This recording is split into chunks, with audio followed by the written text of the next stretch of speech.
बिस्मिल्लाहिर्रहमानिर्रहीम। अस्सलाम वालेकुम नाज़रीन, मैं हूँ आम शहरी आरिफ हमीद भट्टी। आज लाहौर 28 जुलाई मुख्तलिफ ख़बरों के साथ नाज़रीन, वज़ीर आज़म का गैर मुल्की को इंटरव्यू ने दुनिया भर में पाकिस्तानियों के दिल जीत लिए। वज़ीर आज़म ने स्ट्रेट फॉरवर्ड पाकिस्तान की पॉलिसियों का इजहार किया और कहा कि माजी में जो गलतियाँ दोहराकर हमने पाकिस्तान को 20 साल जंग में धकेला, अब उस जंग में नहीं धकेलूँगा।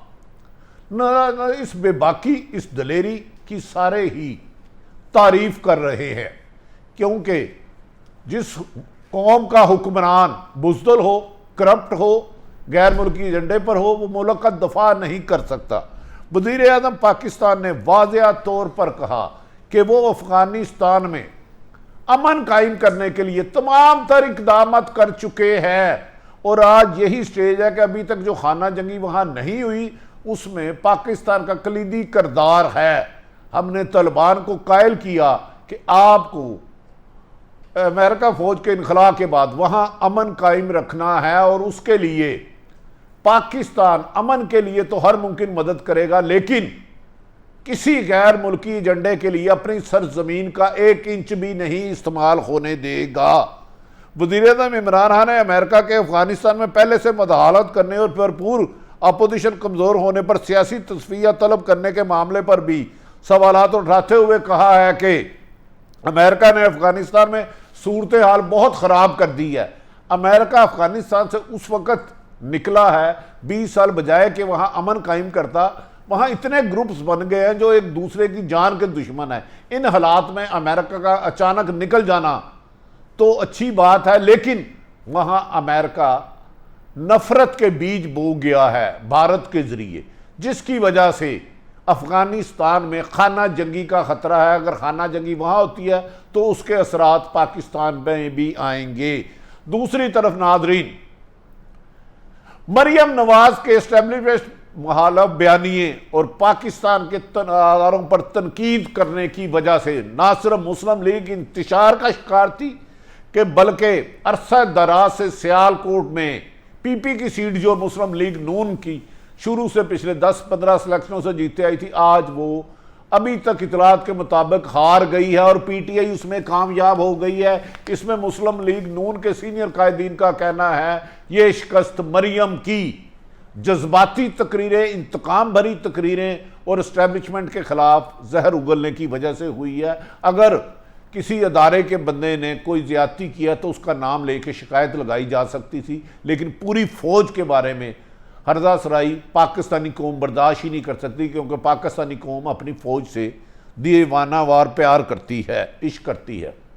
नाज़रीन, अब आ जाते हैं हम पहली स्टोरी पर। इस पर बाद में आपको बताएंगे कि वज़ीर आज़म इमरान खान ने रिमार्क सामने आए हैं कि जब अमेरिकी फौज नेटो अफगानिस्तान से इनखला के आखिरी मरहले में थी मंगल की, तो उन्होंने उस वक़्त अफ़गानिस्तान में आपस में कोई बाहमी मुआहदे कराते, एग्रीमेंट कराते कि उनके निकलने के बाद अफ़गानिस्तान की पूरी कौम की राय से नई बनने वाली हुकूमत अमन के रास्ते पर चलते हुए दुनिया को अमन का पैगाम देती। मगर इस जल्दी से जाया गया कि वहाँ अशरफ गनी की कठपुतली हुकूमत ना सिर्फ कमज़ोर है बल्कि नापसंदीदा है और अफ़गान लोग उन्हें सख्त नापसंद करते हैं, और वो अशरफ गनी के बारे में पहला मुतालबा तालिबान कर चुके हैं कि जब तक अशरफ गनी है उस वक़्त तक मुज़ाकरात नहीं हो सकते। नाज़रीन, अमेरिकी न्यूज़ प्रोग्राम में वज़ीर आज़म इमरान खान ने कहा है कि मुझे लगता है कि अमेरिका ने सूरत हाल बहुत ख़राब कर दी है, इसको ठीक करने में अब बहुत सारी कुर्बानियों देने का वक़्त आएगा। इसमें जज्बात की बजाय हिकमत अमली, दानिशमंदी और तमाम अफ़गानिस्तान के हमसाया ममालिक को मिलकर स्ट्रेटजी बनाना होगी ताकि अफ़गानिस्तान में अमन कायम रहे। अफ़गानिस्तान का अमन ख़राब होता है तो हमसाया ममालिक में भी खाना जंगी के असरात नज़र आएंगे। वज़ीर आज़म ने अमेरिका को अफ़गानिस्तान में फ़ौजी हल तलाश करने की कोशिशों पर तनकीद का निशाना बनाया और कहा कि ऐसा नहीं होना चाहिए, वहाँ सियासी हल होना चाहिए, डायलॉग के ज़रिए होना चाहिए। और वज़ीर आज़म इमरान खान का मौक़िफ़ ये पिछले 22 सालों से है कि अफ़गानिस्तान का अमन जंगी तरीक़ों से नहीं, मुज़ाकरात से हो सकता है। उन्होंने अफसोस का इजहार किया कि जब अमेरिका को यह एहसास हुआ कि अफ़गानिस्तान में कोई फ़ौजी हल नहीं है, बदकिस्मती से अमेरिका ने शुमाली Atlantic treaty organization forces NATO और सौदेबाजी की पोजीशन में खो चुके हैं, उस वक़्त होश संभाला जब हालात अमेरिका और पाकिस्तान के हालात से निकल चुके थे।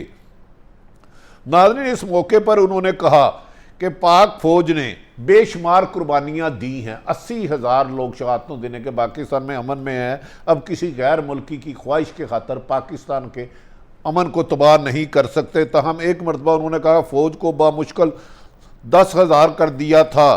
फिर जब उन्होंने इनखला किया तो फिर इसके बाद अब अमेरिका को वहाँ पर अमन कायम करने के लिए इक़दाम करने चाहिए थे और भारत को रोकना चाहिए कि वो किसी भी कीमत पर अफ़गानिस्तान में अपना अमल दखल बंद कर दे, जैसे पाकिस्तान ने अमल दखल टोटल बंद कर दिया और अपना अमन के लिए किरदार अदा कर रहा है। उन्होंने ये बताया कि तालिबान ने अब ये तसव्वुर कर लिया है कि वो जीत चुके हैं, जिसे इंटरनेशनल मीडिया भी कह चुका है 90% है। तो तालिबान को बाहर बैठे अमेरिका के या किसी भी मुल्क के फ़िज़ाई हमलों से, ड्रोन हमलों से अब ख़त्म नहीं किया जा सकता। उनके बढ़ते हुए कदम उनकी कामयाबी की दलील दे रहे हैं। नाज़रीन, उन्होंने ये भी वज़ीर-ए-आज़म पाकिस्तान ने कहा अफ़गानिस्तान में हाना जंगी हर चीज़ नहीं चाहते, इसीलिए मैंने और आर्मी चीफ कमर जवेद बाजवा ने तमाम हमसाया ममालिक में दौरे किए कि तमाम मुल्क अपनी जहाँ अफ़गानिस्तान का बॉर्डर लगता है वो अपना किरदार अदा करते हुए अफ़गानिस्तान में अमन कायम करने के लिए हिकमत अमली बनाए। अफ़गानिस्तान जो पिछले 25-30 सालों से बारूद में बढ़ रहा था उसे तमीरी कामों की तरफ लगाया जाए। उन्होंने ये भी कहा हमसाया मुल्क की सूरत हाल को वज़ीर-ए-आज़म ने बदतरीन करार देते हुए कहा है कि फ़िलहाल अफ़गानिस्तान में तामीराती कामों की ज़रूरत है। वहाँ के लोगों को जंग की बजाय अमन के ज़रिए ज़रूरत है, रोज़गार की ज़रूरत है, कारोबार की ज़रूरत है और अफ़गानिस्तान पर लगी हुई पाबंदियों को जब गैर जानिबदार हुकूमत आ जाती है तो ख़त्म करके आगे की तरफ ले जाना होगा। वज़ीर-ए-आज़म इमरान खान ने कहा इससे पहले 30 लाख से ज़ायद अफ़गान महाजरीन की मेज़बानी कर रहे हैं, जो हमारे लिए एक सख्त आजमाइश की वक़्त थी। अब मज़ीद हम महाजरीन का बोझ नहीं बर्दाश्त कर सकते, इसलिए तमाम दुनिया को मिल के इसका हल निकालना होगा। उन्होंने कहा दूसरे मसले की तफसील बताते हुए उन्होंने कहा इस खदशे का इजहार किया कि सरहद पार से होने वाली एक मुमकिन हाना जंगी पाकिस्तान में दाखिल हो सकती है, जिसके लिए पाकिस्तान की फ़ौज तमाम तर इक़दाम कर रही है और अमेरिका को आगाह करेंगे। DG ISI जो वहाँ दौरे पर गए हैं ताकि वो भी अपना किरदार अदा करे। वज़ीर-ए-आज़म ने वजाहत की कि तालिबान पश्तून हैं और अगर ये अफ़गानिस्तान में हाना जंगी का आगाज़ हुआ तो हमारी तरफ के पश्तून भी इसकी तरफ राग़िब हो जाएंगे। इनका कहना था कि हम ऐसा नहीं चाहते और ऐसा नहीं होने देंगे और इसके लिए तमाम मुमकिन इक़दाम करेंगे कि अफ़गानिस्तान के अमन के लिए अमेरिका और सऊदी अरब को भी कायल कर रहे हैं कि वो माजी की पॉलिसियों को छोड़ के बाहमी तरीके से है। उन्होंने इस बात को भी रद्द कर दिया कि पाकिस्तान ने कभी भी तालिबान की गैर मुनसिफाना मदद नहीं की। हमने हमेशा अफ़गानिस्तान में अमन कायम करने के लिए अपना किरदार अदा किया, जिसको जो बाइडन ने खुद सराहा और उनके जो वज़ीर ख़ारजा आए थे और इंटेलिजेंस के सरबराह आए थे अमेरिका के, उन्होंने पाकिस्तान की कोशिशों को सराहा कि उसका पाकिस्तान में अमन करने में नुमाया किरदार है, अफ़गानिस्तान में अमन कायम करने में। नाज़रीन, ये भी कहा जा रहा है कि वज़ीर-ए-आज़म ने याद दिलाया कि अफ़गानिस्तान में अमेरिका जंग के नतीजे में हमने जितनी कुर्बानियाँ दे चुके हैं, अब मज़ीद इसका नहीं होगा। उन्होंने कहा कि हम 150 अरब डॉलर का नुकसान उठा चुके हैं। वज़ीर-ए-आज़म ने अपने माजी में एक बयान में दिए हुए जिसमें ख़वातीन के बारे में कहा था, उसके बारे में भी क्लियर वादिया हिकमत अमली बनाई कि मेरे पुराने बयान को सियाको सबाक से हट कर कहा गया था। उन्होंने कहा गुज़श्ता 1 माह कबल एक गैर मुल्की को इंटरव्यू देते हुए वज़ीर-ए-आज़म इमरान खान ने ख़वातीन के हवाले से बयान पर सवाल का जवाब का कहना था कि इस्लाम ख़वातीन को इज़्ज़त व तकरीम देता है और इस्लाम जितनी भी ख़वातीन को एहतराम देता है कोई मज़हब भी नहीं देता। खातून हर हाल में काबिल एहतराम है, ख़वातीन जहाँ भी है जिस हाल में भी हैं वो इस्लाम उसको इज़्ज़त की निगाह देता है। उन्होंने कहा कि ख़वातीन के हवाले से मेरे बयान को सियाको सवाब से हट के ज़ाहिर किया गया। इनका कहना था कि मैं पाकिस्तानी माशरे में जिनसी जराइम में इजाफे पर बात कर रहा था, हरगिज़ ख़वातीन का एहतराम हम सब पर वाजिब है। मेरा मुल्क वज़ीर आज़म ने कहा मेरा मुल्क और मेरा दीन दोनों ख़वातीन को एहतराम देता है। वज़ीर आज़म का कहना था कि मेरा मतलब माशरे में बुराई की तरकीब के कम करना था कि बुराई को कम से कम किया जाए। इस्लाम में पर्दा सिर्फ ख़वातीन तक महदूद नहीं है, मर्दों के लिए भी है। मर्दों का भी पर भी पर्दा लाजिम किया गया कि अपनी आंखें नीचे रखे, मगर चंद लिबरल पसंदों ने मनपसंद तरीके से वज़ीर आज़म के इंटरव्यू को अपनी मर्जी से चलाया और उसको गलत रंग देने की कोशिश की गई, जबकि हमारा दीन ख़वातीन के एहतराम में दुनिया के तमाम दीन से ज़्यादा एहतराम करता है और हमारे मुल्क के कवानीन भी। उन्होंने कहा जिनसी तशद्दुद करने वाला इस जुर्म का अकेला जिम्मेदार होता है और जिनसी तशद्दुद का निशाना बनने वाला कसूरवार कभी नहीं होता, सिर्फ जुर्म करने वाला ही जिम्मेदार है और उसी को सज़ा होनी चाहिए। इसमें क्लियर कट वाज़ेह पॉलिसी है, इसमें कोई इबहाम नहीं रहा।